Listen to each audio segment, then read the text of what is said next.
você que está ligado no canal da família. Hoje o programa Rede Vida Apresenta fala sobre Jamil Albuquerque.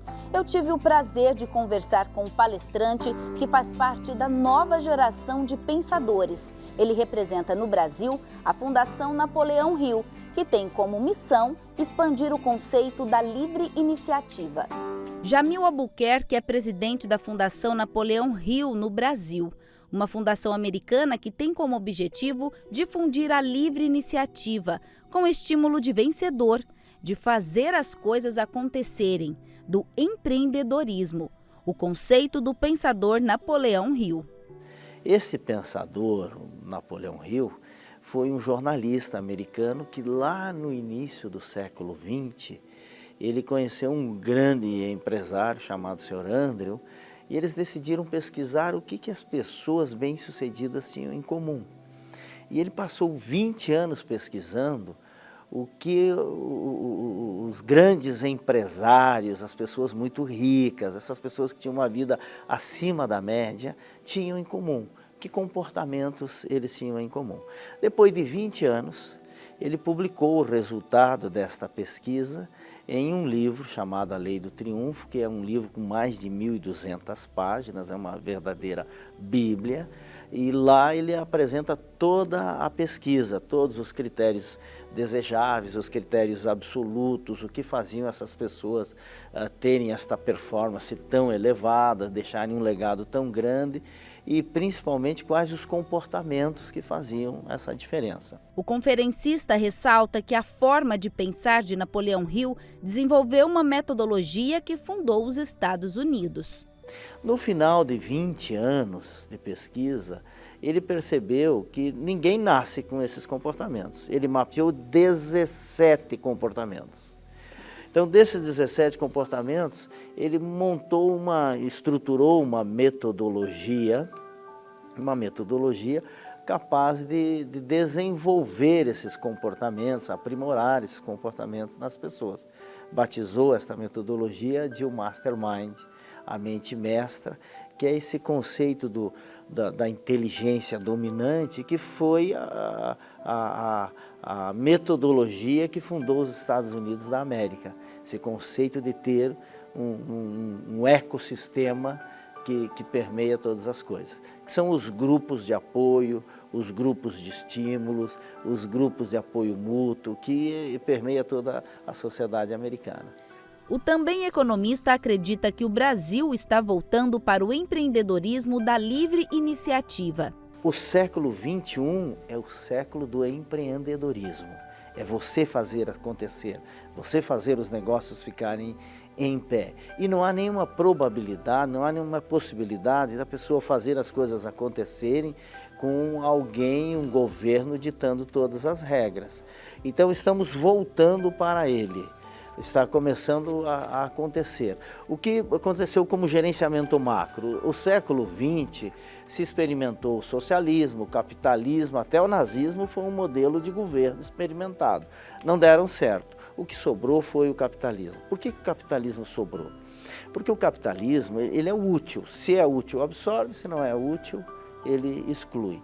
O que tá acontecendo agora é um pensamento novo.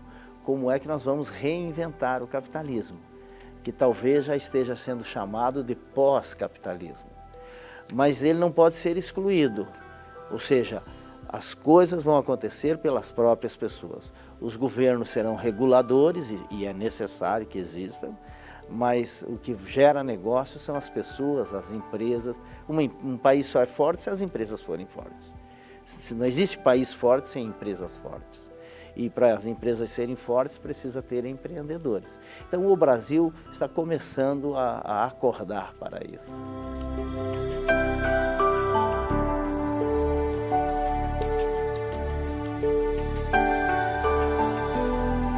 Essa é a frase mais conhecida de Napoleão Hill. Se eu consigo imaginar, eu consigo realizar.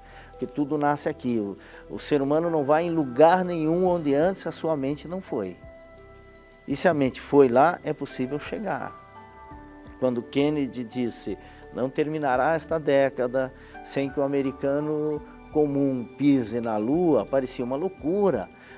Os Estados Unidos não estava preparado para aquilo. Foi um sonho que apareceu na campanha dele, porque ele estava perdendo a eleição.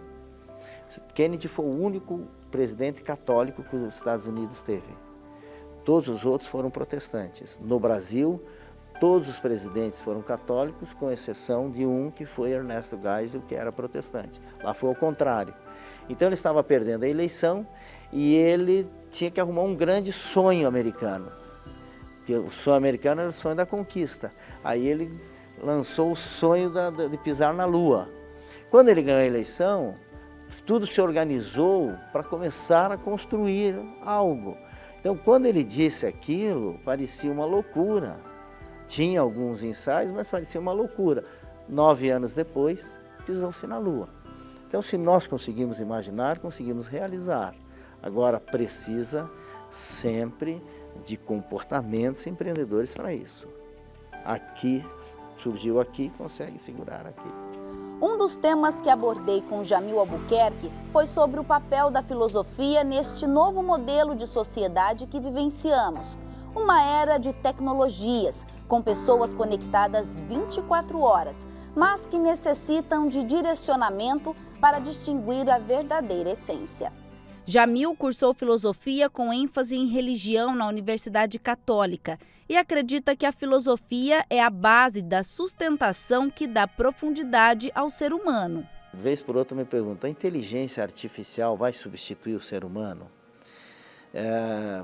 Vai substituir quem for substituível. Agora, quem é que não é substituível? Quem não é substituível é quem sabe pensar, quem sabe decidir, quem sabe resolver problemas, quem sabe lidar com pessoas. Essas pessoas são insubstituíveis. O que faz uma pessoa pensar, desenvolver o pensamento? É a arte da filosofia, porque a base da filosofia são 3 pilares que sustentam a filosofia. O primeiro é a capacidade da reflexão, é você poder questionar, porque uma vida que não pode ser questionada é uma vida que não vale a pena ser vivida, uma vida de escravidão. Você diz, ó, tem que ser assim, e se você ousar questionar, morre, então a vida não vale a pena ser vivida. Então o primeiro passo é você poder questionar, esse é o primeiro pilar de sustentação da filosofia.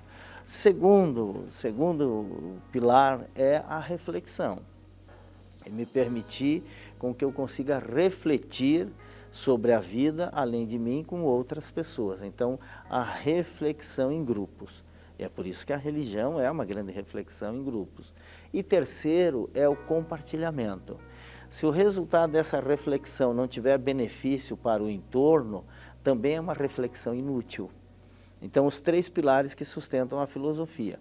Por isso que a filosofia tem, nesse momento da história, voltado para a praça pública.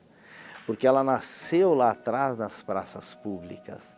E atualmente nós temos uma nova praça pública chamada as redes sociais. A humanidade está cada vez mais conectada. As redes sociais ocupam um papel significativo na vida das pessoas e hoje fazem parte do modelo de organização do planeta. Primeiro foi tribal, o que valia eram os laços de sangue.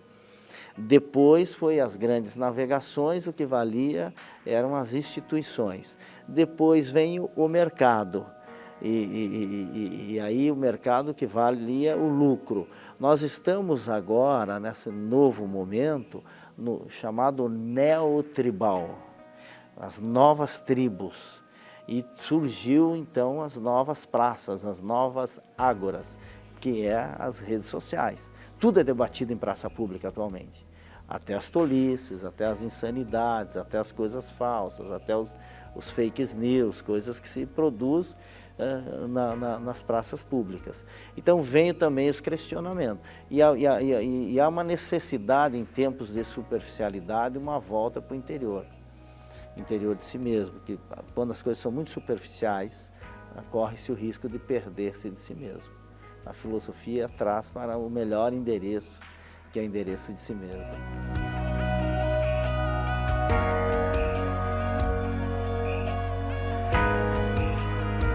Se a gente fica parado, o mundo gira. E quando ele gira, nós não ficamos parados. Na realidade, estamos indo para trás. Se não mudar, se não se mexer, se não entrar em ação, que são as leis de Newton, vai perecer. E a pessoa que estagnar, hoje, nas 10 habilidades do século XXI, que vai valer para o século XXI, foi definido no Fórum Econômico de Davos, das 10 habilidades, a primeira delas é a habilidade de aprendizagem contínua. Ou seja, já existe um conceito muito definido de que os próprios diplomas superiores terão prazo de validade. É o Long Life Education, o aprendizado ao longo da vida. Não é mais possível parar de aprender. A população vivencia uma crise existencial onde o individualismo ganha espaço no bem comum. Para Jamil Albuquerque, esse tem sido o grande desafio atual. Todos os tempos têm seus desafios.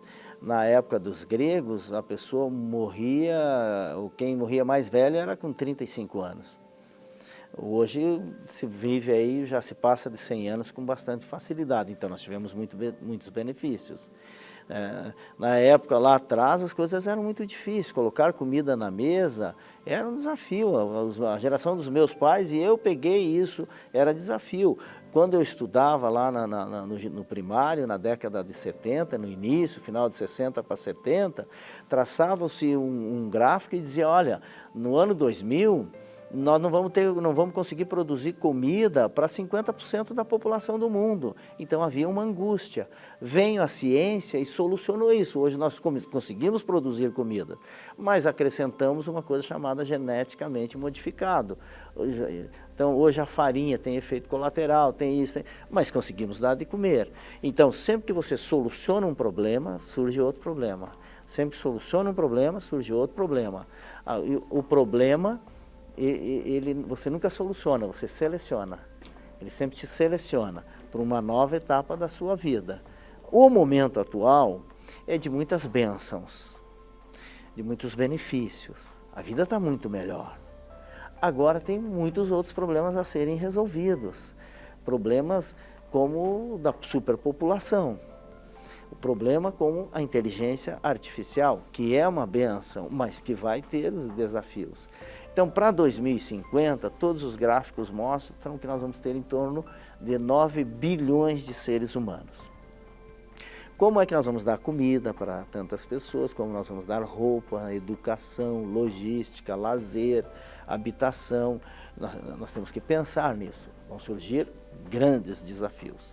Segurança, mas também grandes oportunidades. Muitos profissionais saíram do comodismo e enxergaram oportunidades diante da crise econômica que perdura anos. Segundo o economista, a crise está para o capitalismo, assim como a doença está para o corpo. Age como freio de arrumação.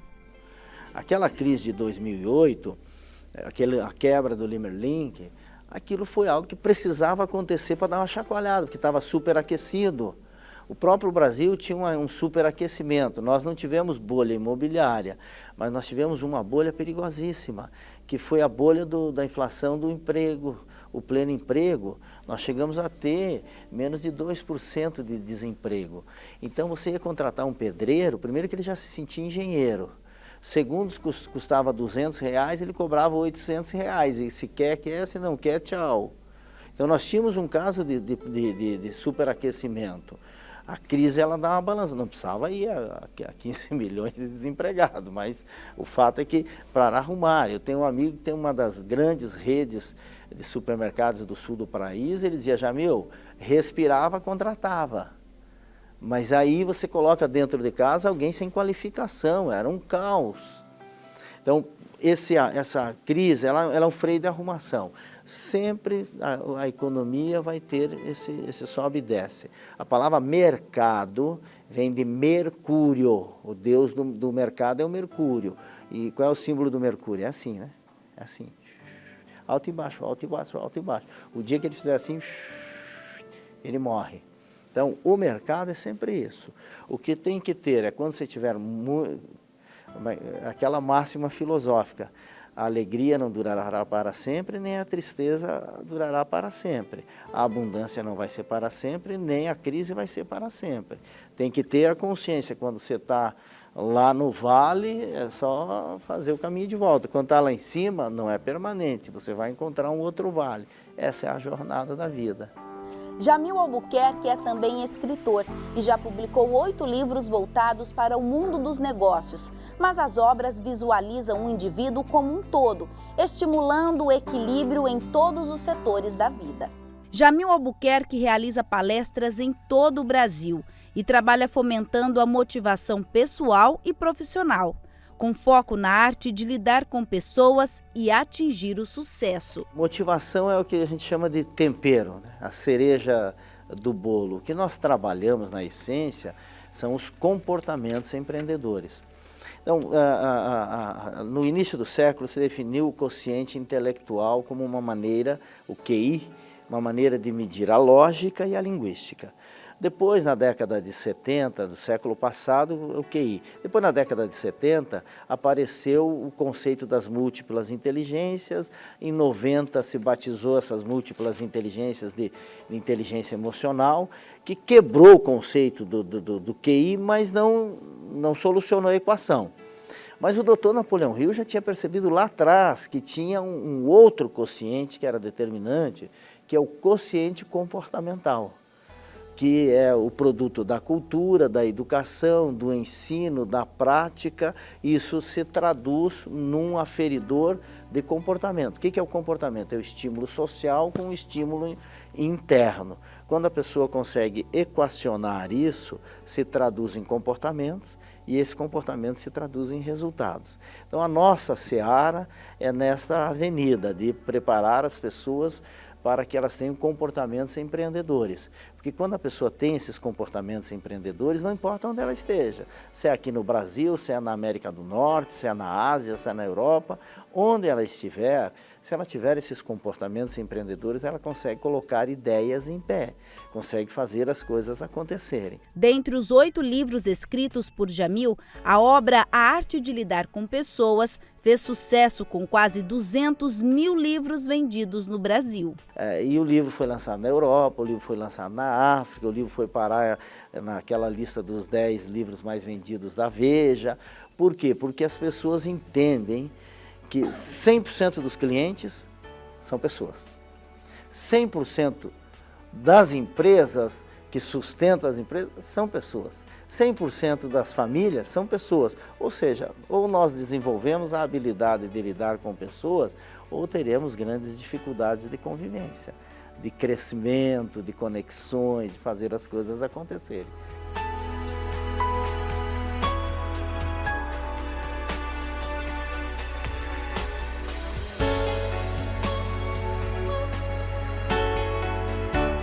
A felicidade, que é esse estado de contentamento interno, ele está muito ligado a ter convivência com as pessoas.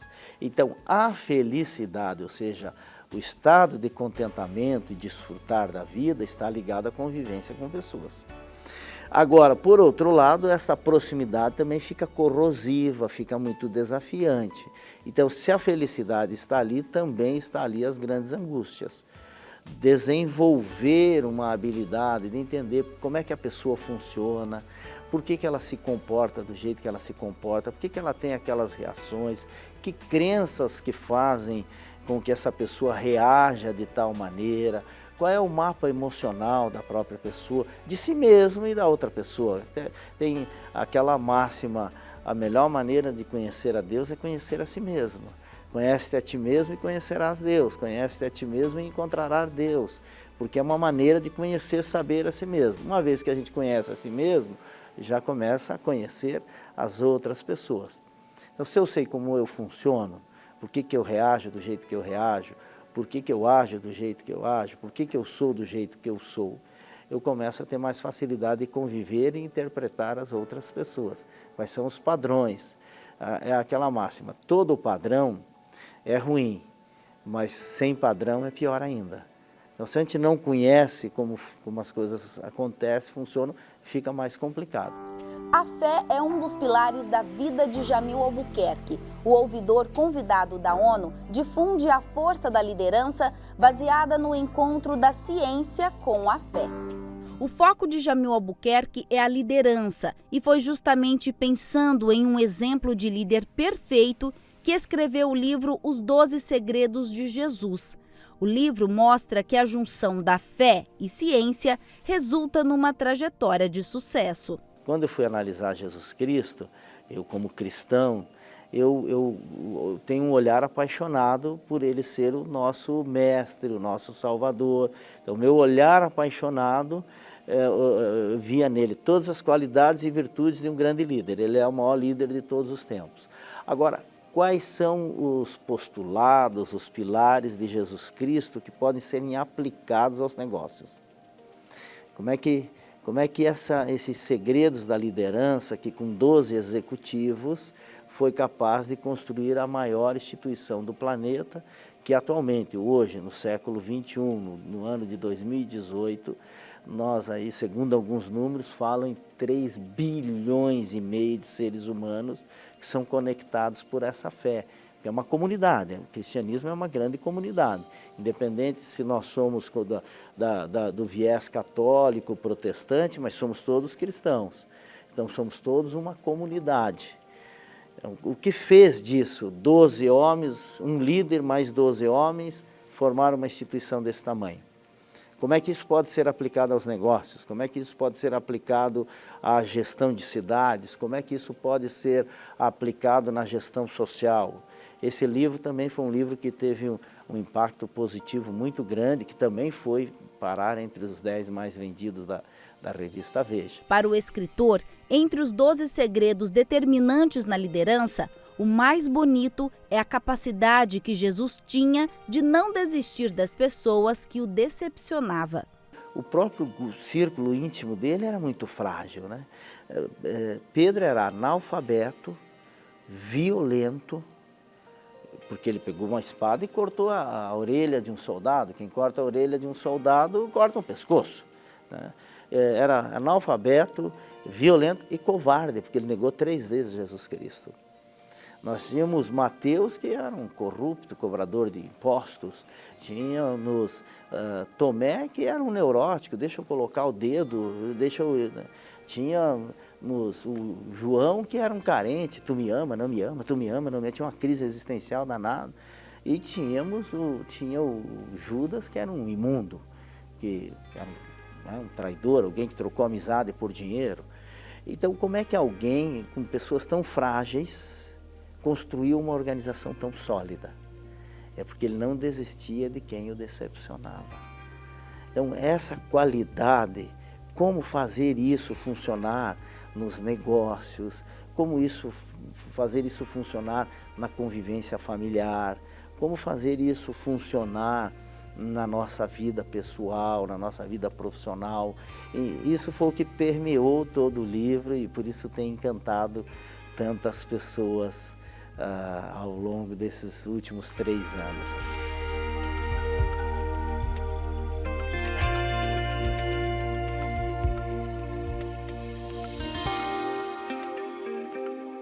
A origem da palavra paz quer dizer encontre o centro de si mesmo.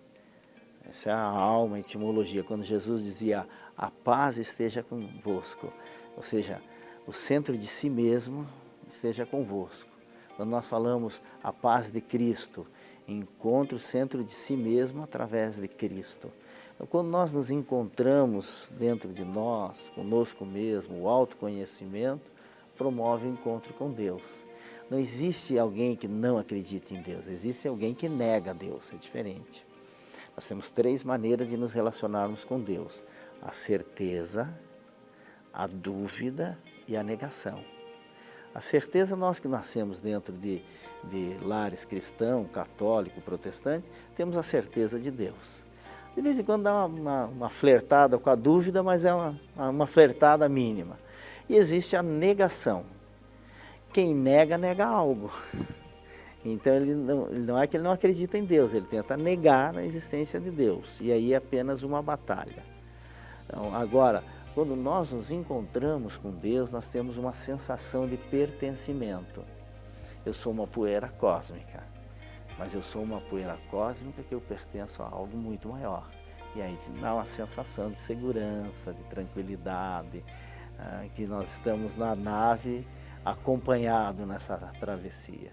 Esse foi o Rede Vida Apresenta de hoje, um programa que conta histórias através de exemplos de boa conduta, de superação e de iniciativas que podem contribuir para um mundo melhor.